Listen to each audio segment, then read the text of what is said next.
혹시 여러분 중에 프로 불편러 있으신가요? 있다고 하더라도 네, 저 프로 불편러입니다 라고 당당하게 답하기는 조금 꺼려지실 것 같은데요. 우리는 흔히 사소한 일에도 불평, 불만을 달고 사는 사람들에게 약간 비꼬는 듯한 말투로 프로 불편러라는 별명을 붙여주곤 합니다. 최근에는 예민패라고 해서 사소한 일에도 예민하게 반응해서 주변에 민폐를 끼친다라는 뜻의 신조어까지 생겨나고 있는데요. 그런데 여러분, 스포츠에도 프로와 아마추어가 존재하듯이 이 불편러의 세계에도 프로와 아마추어가 있다는 사실 흥미롭지 않으신가요? 앞서 이야기한 예민패처럼 사소한 일에도 감정적으로 예민하게 반응해서 주변 사람들을 곤란하게 만드는 사람이 있는가 하면 그와는 달리 단순히 불편함을 드러내는 데서 그치지 않고 그 감정의 논거, 즉 불편함의 정당성을 찾고 잘못된 부분을 바로잡는 수고를 과다하지 않는 사람을 바로 프로 불편러라고 한다고 합니다. 어쩌면 이 말은 모두가 한 번쯤은 고민하지만 대수롭지 않게 넘겨버리는 일상의 크고 작은 질문들에 앞장서서 답을 찾는 리더의 또 다른 표현이 아닐까 싶은데요. 살아가면서 누구나 한 번쯤은 궁금해하지만 누구도 쉽게 정의할 수는 없는 철학적 질문들. 그래서 어쩌면 조금은 불편한 그 질문들에 작은 힌트를 던져주실 분이 오늘 청산뉴스를 찾아주셨습니다. 베테랑 철학교사 안광복 선생님을 큰 박수로 맞이해주세요. 네, 선생님 안녕하세요. 네, 안녕하세요. 오늘 어떤 강연 준비하셨나요? 오늘 강의는 되게 불편한 강의입니다. 그래서 첫 시간에는 우리가 왜 불편해야 되는지에 대해서 제대로 불편하게 말씀을 드릴 거고요. 두 번째는 이제 불편하게 만드는 질문. 그러니까 단순하게 마음을 상하게 한다는 뜻이 아니라 나와 세상을 발전하게 만들려면 어떻게 사람을 불편하게 만들어야 되는지, 어떻게 자극시켜야 되는지에 대한 물음을 던지는 구체적인 방법에 대해서 강의를 드리려고 합니다. 생각부터 발상의 전환이 필요하네요. 우리는 항상 편하게 어떻게 하면 상대방을 편하게 할까를 고민했었는데 불편하게 하는 것부터 시작이라니 너무 기대가 됩니다. 오늘 강연 잘 부탁드립니다. 예, 고맙습니다. 생각이 흐릅니다. 청산뉴스 안광복 선생님의 강연을 큰 박수로 청해보겠습니다.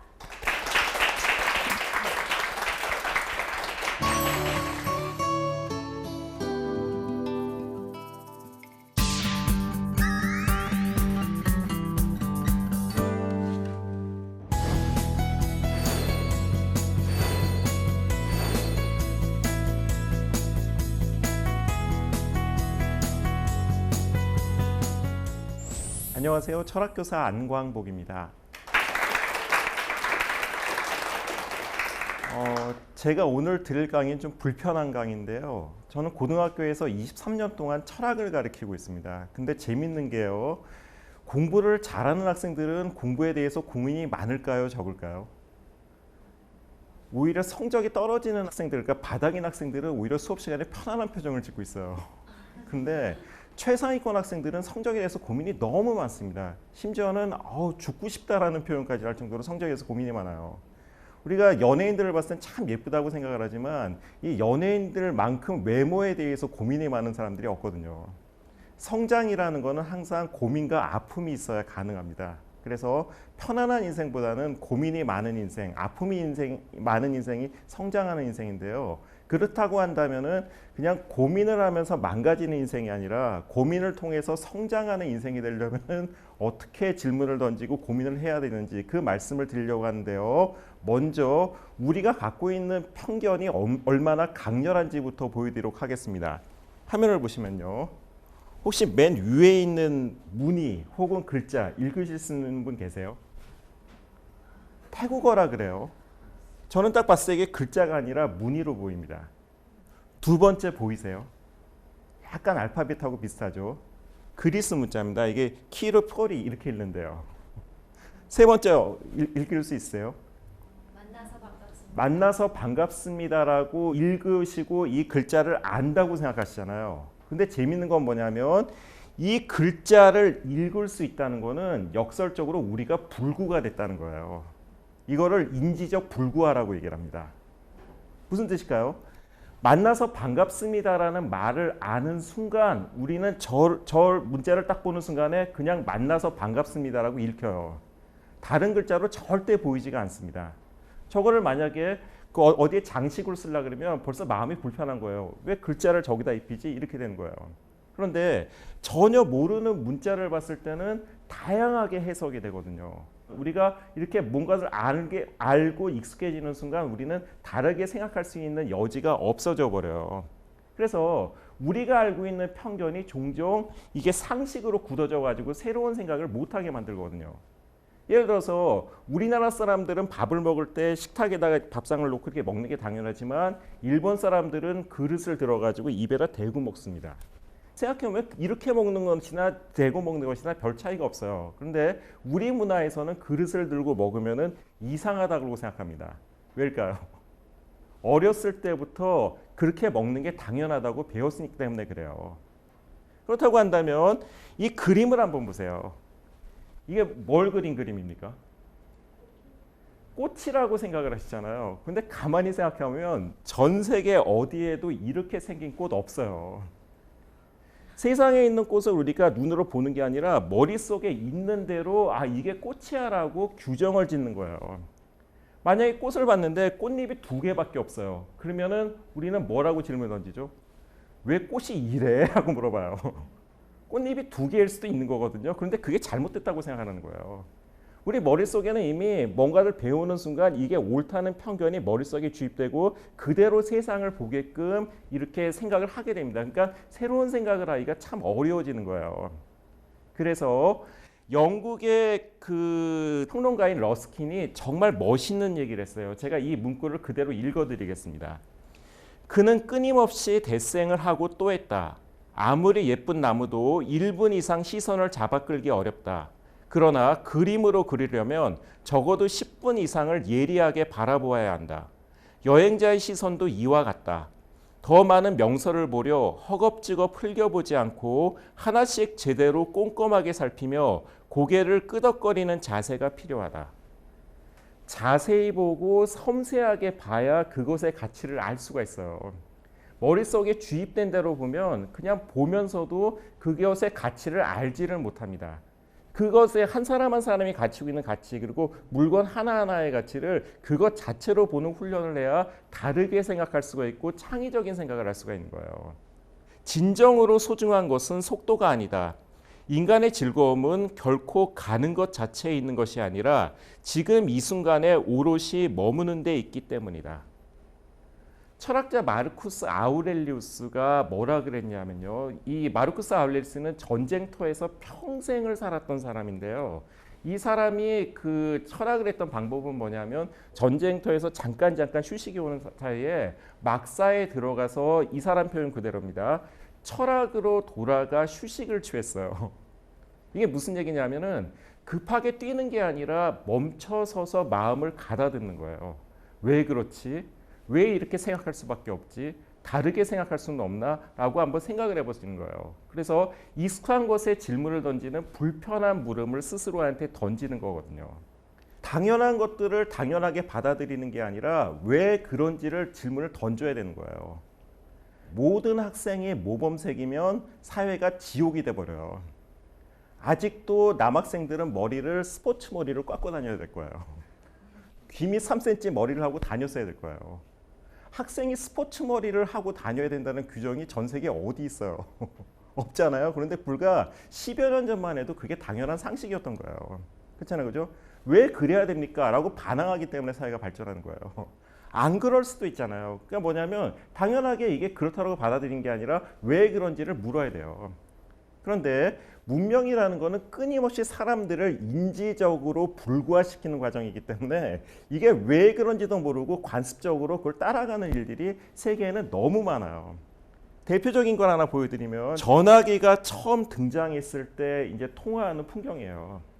그런데 전화기가 처음 등장했을 때 영국의 정치인들이 참 걱정이 많았대요. 무슨 걱정을 했냐면 남자하고 여자하고 대화를 하는데 당시에는 이 격식이 굉장히 철저했거든요. 그 오만과 편견 같은 그 영화를 보시면 남자 여자가 만났을 때 당연히 주고받는 아주 격식 있는 대화가 있어요. 거의 10분 가까이 이어집니다. 이렇게 치마를 들고 인사를 하고 날씨에 대해서 얘기를 하고 그다음에 앉는 순서가 이렇게 쭉 있는데 전화에서는 그런 게 없잖아요. 야, 도덕윤리가 땅에 떨어진다. 전화를 위해서 남녀의 규범이 무너질 거다. 큰일 났다. 굉장히 심각하게 얘기를 했지만 이게 현대사회에서 문제가 됩니까? 안 됩니까? 안 돼요. 지금 생각해보면 이거를 지켜야 될 이유가 전혀 없어요. 이렇게 관습화된 규범들이 우리 사회에 많을까요? 적을까요? 많아요. 제가 앉아있는 이 복장만 한번 해도 보세요. 이상하지 않으세요? 이 복장을 라운드 이 자켓이라 그래요. 이 복장은 200년 이상 됐어요. 그죠? 1900년대 초반을 봐도 사람들이 다 이런 복장을 하고 있습니다. 그죠? 저는 여기 넥타이만 안 맸을 뿐이지 다 이 복장이에요. 이 옷이 따뜻할까요? 앞에 튀어 있어요. 여름에는 덥고 겨울에는 춥습니다. 그죠?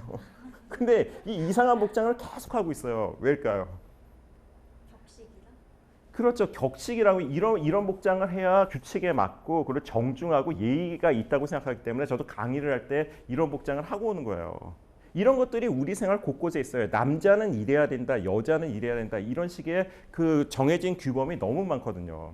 그래서 우리는 계속 이런 것들에 대해서 한번 물음을 던져야 되는데 주변에 있는 것들을 한번 물어보십시오. 이미 존재의 이유를 잃었지만 관성이 윤리로 굳어진 규범들, 복식이라든지 말투라든지 굉장히 이런 것들이 많습니다. 그리고 전통이라는 이름으로 아름다워진 편견도 있어요. 군대에서 이게 방송용어로 맞을지 모르겠지만 똥군기라는 표현이 있거든요. 그게 뭐냐면 지금 그 군대의 악습이죠. 전투력하고 아무 상관없이 그 선임에 대해서 굉장히 잘하고 그리고 가혹행위를 통해서 사람들 다 통제하려면 그게 아름답다고 생각을 했어요. 그리고 굉장히 규율 잡힌 군대라고 생각을 했지만 사실 생각해보면 선진 군대 중에서 그런 나라 없거든요. 그리고 숭고한 희생이라고 생각하지만은 사실은 헌신적인 그 착취경우도 참 많습니다. 요새 젊은이들이 하는 얘기 있죠, 그죠? 헌신적으로 열심히 하면 헌신짝 된다는 표현이 있어요. 맞는 얘기입니다. 열심히 하는 건 중요하지만 이게 왜 열심히 하는지에 대해서 물어야 되거든요, 그죠? 그래야 사회가 발전할 수 있는 거예요. 그래서 힘들어야 운동이 되듯이 발전을 이루는 철학적 물음은 어렵습니다. 근육을 키우기 위해서는 근육이 힘들고 아파야 되잖아요. 마찬가지로 정신의 근육을 키우기 위해서는 제가 지금 던지는 물음들이 아프고 힘들어야 돼요. 튼튼한 근육을 갖추고 있으면 웬만한 힘든 상황이 왔을 때도 이걸 잘 이겨내는 것처럼 정신의 근육이 튼실한 상태에서는 어떤 상황이 오더라도 그걸 잘 이겨낼 수가 있거든요. 그래서 튼실하게 질문을 던지고 영혼을 잘 갖고 나가야 되는데요. 그래서 일단 사회에는 반항하는 정신, 도전하는 정신이 중요합니다. 독재 국가들보다 민주주의가 나은 이유가 바로 그거예요. 독재 국가에서는요, 신문을 보면 항상 밝고 좋은 얘기들밖에 없어요. 좋은 사일까요, 나쁠까요? 앞으로 어떻게 될지 모르겠지만 조선민주주의 인민공화국의 신문들은 아직도 그렇습니다. 그죠? 우리나라보다 훨씬 더 살기 좋은 것 같아요. 모든 것들이 잘 풀리고 있습니다. 근데 그런 사회가 바람직할까요? 그러지 않을까요? 아무 문제 없는 사회는 발전이 없어요. 그리고 그럴 리가 없습니다. 그죠? 사람들이 전부 문제가 있을 때 눈 감아버리는 거예요. 좋은 사회는 곧 망할 것 같은 사회예요. 사람들이 끊임없이 문제 제기를 하고 이건 말도 안 돼, 이렇게 해서는 안 돼 하고 다 득달같이 일어나는 사회가 사실 발전하는 사회예요. 대한민국 사회를 헬조선이라고 하지만 역설적으로 대한민국은 과거 20년 동안 한 번도 경제 성장을 멈춘 적이 없는 사회입니다. 이상하지 않으세요? 매일매일 불편하고 굉장히 사회가 무너지는 것처럼 얘기하지만 민주화 정도는 점점 높아지고 있고 인권 감수성도 높아지고 있어요. GNP도 곧 경제가 망할 것 같다고 매일 얘기하지만 3만 달러를 넘고 있어야 불편해야 사회가 성장한다는 걸 바로 우리가 사는 모습이 보여주고 있거든요. 근데 문제가 있습니다. 이런 대한민국에서 살고 싶으세요? 제가 여기 여러 그 방청객들 얼굴을 보는데 표정에서 그러고 싶지 않아라는 대면의 욕구가 느껴져요. 대한민국 살기 힘들거든요. 왜일까요? 그 이유를 제가 철학적으로 풀어드리겠습니다. 사회학에서 가장 중요한 개념이 코흐트라는 개념인데요. 코흐트는 뭐냐면은 5년, 10년 단위로 인구 집단을 끄는 걸 얘기를 해요. 한 사회에서 연령대가 몇 세인 사람들이 가장 많냐가 그 사회의 성격을 규정합니다. 자, 보세요. 재미있는 얘기인데 1789년에 무슨 일이 있었는지 아세요? 프랑스 대혁명이 있었어요. 프랑스 대혁명이 났을 때 프랑스의 평균 연령이 몇 세였는지 아세요? 13세 정도 됐습니다. 중학교 2학년 나이였어요. 이게 무슨 얘기냐면요. 길거리를 돌아다니던 당시 프랑스의 사람들 중에서 10명 중에 5명이 중학교 2학년이었다는 거예요. 중2병에 프랑스 전체가 빠져 있었던 거예요. 일단 왕의 목을 잘라 생각은 선생님이 해주겠지 뭐 이런 식이에요. 그러니까 혁명이 가능한 거예요. 혁명이 일어나고 사회가 불안한 나라들은요, 평균 연령이 청소년보다 아래입니다. 지금의 중동 국가들이 그래요. 중앙아시아의 국가들이 왜 그 사회가 불안하냐면은 너무 평균 연령이 어리고 출산율이 높기 때문에 그렇습니다. 이런 사회는 끊임없이 폭발하려고 그래요. 왜냐하면 어린 사람들이 너무 많기 때문에 그래요. 1960년에 무슨 일이 있었는지 아세요? 4.19가 있었습니다.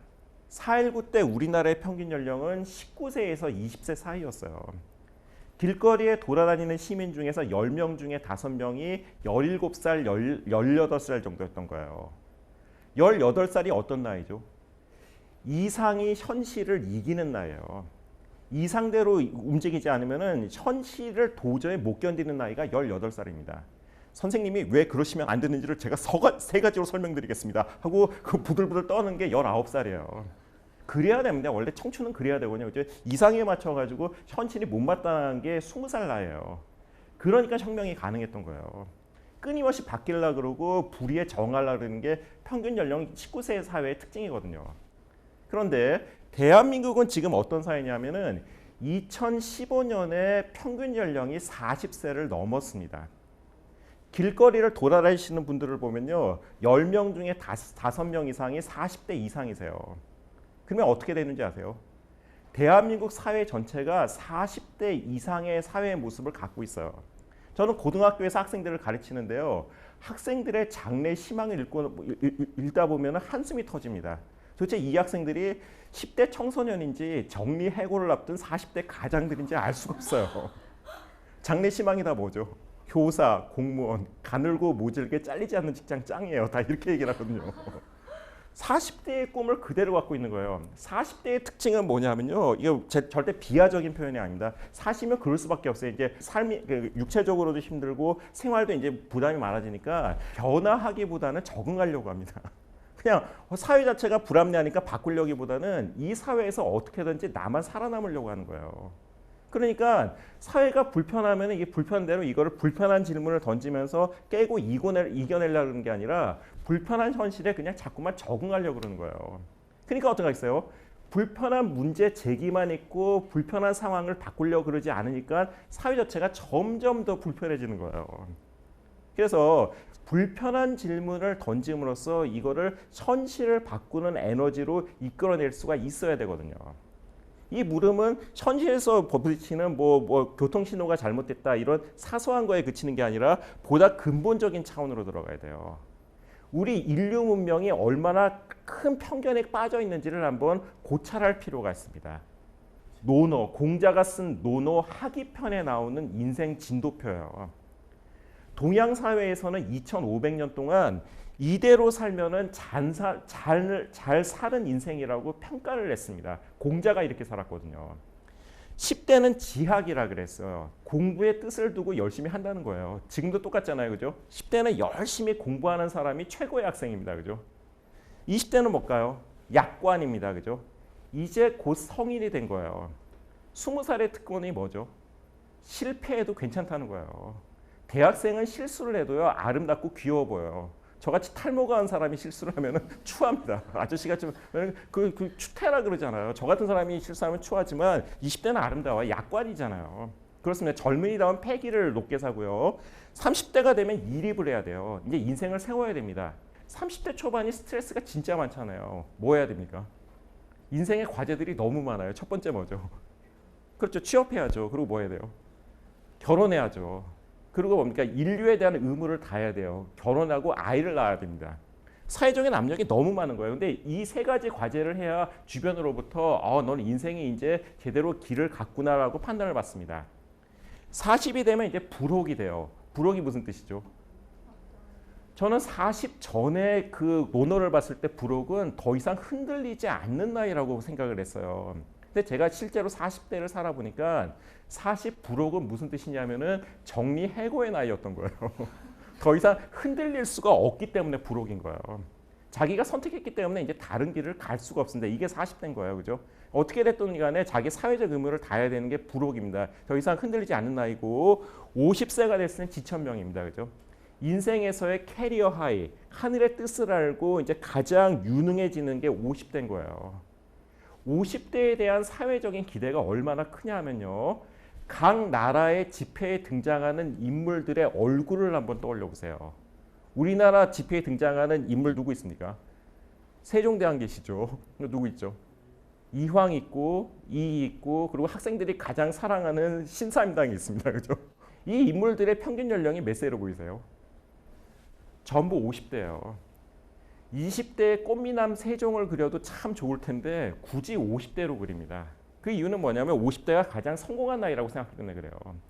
그리고 60대가 되면 이제 세상으로부터 물러나서 이제 아주 그 부드러운 인격을 보여줘야 되는 나이라고 생각을 하시거든요. 이순이라 그럽니다. 누가 무슨 얘기를 하던지 간에 부드럽게 받아들이는 그리고 훌륭한 인품을 가져야 되고요. 70세가 되면 이거 오해하기가 굉장히 쉬운데요. 살아있기만 해도 고마운 나이란 뜻이에요. 근데 이 말 오해하시면 안 됩니다. 자기가 살아있어서 고맙다는 뜻이 절대 아니고요. 후손들이 고맙다는 얘기예요. 인생을 너무 잘 살았기 때문에 이런 어르신이 우리 집안에 있어서 후손들을 자유롭게 바라보는 것만 해도 후손들한테 기쁨이 된다는 뜻이에요. 그러니까 여기 나와 있듯이 지학, 약관, 이립, 부록, 지천명, 이순, 고희까지 가면은 성공한 인생이라고 생각을 했거든요. 그리고 전체 동양 사회 인구 중에서 적어도 70% 이상은 이 인생 진도표를 따라갈 수 있었기 때문에 이게 2,500년 동안 지속될 수가 있었던 거예요. 근데 문제가 있습니다. 여기에 앉아 계신 방청객 중에서 이 인생 진도표대로 성공할 자신이 있으세요? 쉽지 않아요. 이미 이 표는 깨졌습니다. 왜일까요? 평균 수명이 100세로 늘어났잖아요. 이게 가장 큰 이유입니다. 그죠? 이게 인생이 30% 이상 더 늘어났기 때문에 이 인생 진도표대로 살라 그러면 뭐가 안 맞는 거예요. 우리 사회가 가지고 있는 가장 큰 문제는 뭐냐면 경제적인 편견을 상식으로 생각한다는 거예요. 젊은이들이 아이를 안 낳는다 그래요. 그 이유를 우리 사회는 당연히 어디서 찾냐면은 먹고 살기 힘들기 때문에 아이를 적게 낳는다고 생각을 합니다. 그럴까요? 그 논리대로 한다면 3, 40년 전에 우리 부모님들은 저는 아예 태어날 수도 없었을 거예요. 그죠? 60년대, 70년대가 지금보다 더 살기 어려웠잖아요. 그죠? 근데 그때는 애를 4씩, 5씩 낳았어요.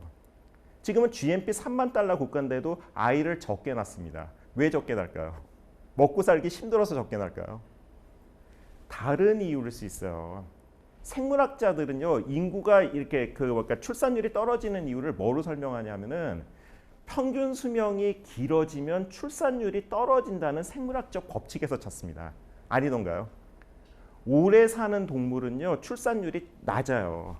그죠? 70세를 살 때의 출산율하고 100세를 살 때의 출산율은 다르거든요. 우리의 DNA 자체가 다르게 판단하기 때문에 그런 측면도 있어요.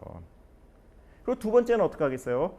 먹고 살기 힘들어서 아이를 안 낳는 게 아니라 냉정하게 따지면 예전에 우리 할아버지 할머니 세대들이 아이를 많이 낳던 이유는 뭐겠습니까? 아이를 사랑했기 때문일까요? 노후 보장책이었잖아요. 국가가 해주는 게 없었기 때문에 자손이 자기의 노후를 보살펴줬기 때문에 아이를 많이 낳던 거예요. 지금은 국가가 우리를 보살펴주잖아요. 그러니까는 아이를 많이 낳을 필요가 없는 거예요. 더 풍요로워지면 우리는 여행을 다니고 자기를 개발하려고 그러지 아이를 낳는 수고를 굳이 감수하려고 그러지 않습니다. 제가 이렇게 말씀드린 건 뭐냐면 그래서 아이를 안 낳는다는 게 바람직하다는 게 아니라 출산율에 대한 대책을 찾기 위해서는 다른 접근이 필요하다는 거예요. 마찬가지로 이런 인생 진도표를 머릿속에 지고 살아가면 우리는 영원히 불행할 수밖에 없어요. 당연하죠. 이 인생 진도표가 길어졌기 때문에 우리가 그 연령대에 이루어야 될 거를 이룰 수가 없는 현실이 된 거예요. 상식적으로 보십시오. 지금 70이 고인가요? 살아있기만 해도 후손들이 고맙습니까? 그냥 임플란트 하시면서 잘 사시고 있는데 이게 뭐가 새삼스럽게 좋아요. 60이 누가 이순이래요. 60도 청춘이라고 생각하시기 때문에 사회활동 열심히 하고 사회적으로 목소리 열심히 하십니다. 그죠? 60대 집회가 20대 집회보다 더 많아요. 그죠? 50대 지천명 아니잖아요. 그죠? 50대는 직장에서 잘릴까 봐 아등바등 해야 되는 나이가 됐고요. 40은 불혹이 아니라 유혹의 나이가 됐어요. 제가 학부모님들하고 상담하다 보면 제가 요새 와서 헷갈리는 게 아이가 하는 얘기하고 부모님이 하시는 얘기가 똑같아요. 부모님이 뭐라 그러는지 아세요? 저의 미래가 불안해요. 호르몬 변화가 극심해서 감정의 기복이 심합니다. 아이하고 부모님하고 똑같아진 거예요. 인생 100세가 이렇거든요. 그죠? 이 인생 진도표가 그대로 되면 이대로 살 수가도 없음에도 불구하고 이 인생 진도표에 따라야 된다는 강렬한 압박이 있거든요. 이거에 대해서 과연 이렇게 살아야 되는지 우리가 끊임없이 질문을 하면서 도전을 해야 된다는 거예요. 그래서 제가 이 강의 말미에 여러분들한테 던지고 싶은 물음은 뭐냐면요. 물음이 아니라 구호인데요. 사페레 아우데예요. 감히 알려고 하라는 말입니다. 프랑스 혁명의 구호예요. 그죠? 프랑스 대혁명 당시에는요. 한번 생각해 보십시오. 귀족에 맞서서 평민들이 목소리를 낸다는 건 생각도 못했던 시절이에요. 그죠? 그런데 피가로의 결혼이라는 시극을 보면은 주인공 피가로가 귀족 주인을 향해서 뭐라고 얘기를 하냐면요. 굉장히 충격적인 멘트입니다. 그 백장님이 우리보다 나은 게 뭐가 있습니까? 그냥 귀족으로 태어난 것밖에 더 있습니까? 하고 물어봐요. 그죠? 지금으로 봤을 때 우리는 당연하게 그렇게 물을 수가 있지만은 당시로선 이건 대단한 용기였던 거예요. 이런 질문을 우리 사회에서도 던질 수 있어야 되거든요. 누가 자기에 대해서 관습적으로 이래야라고 한다면은 이렇게 한번 물어보세요. 저보다 나은 게 뭐가 있으십니까? 저보다 먼저 태어난 것밖에 더 있으십니까? 하고 물어보세요. 어떤 일이 벌어질까요? 불편할 거예요. 그런데 불편하다는 게 반항하라는 뜻은 아닙니다. 그리고 나이 드신 분들을 함부로 대하라는 뜻도 절대 아니에요. 그런데 이런 물음을 던져야 나이 드신 분들을 제대로 공경할 수가 있는 거예요. 그리고 그분들도 그 나이에 맞는 처신이 뭔지에 대해서 비로소 고민하실 수가 있는 거예요. 당연하게 받아들이지 말고 왜 그런지에 대해서 정말 당당하게 물어볼 수가 있어야 됩니다.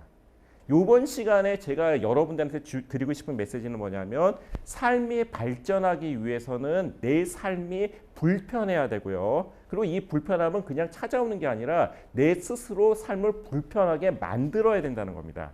그리고 세상과 사회에 대해서도 이게 당연한 것에 대해서 당연하지 않게끔 끊임없이 불편하게 만들어주는 젊은이들, 그리고 불편한 질문을 던지는 사람이 사회 발전을 이끄는 위대한 인재라는 겁니다.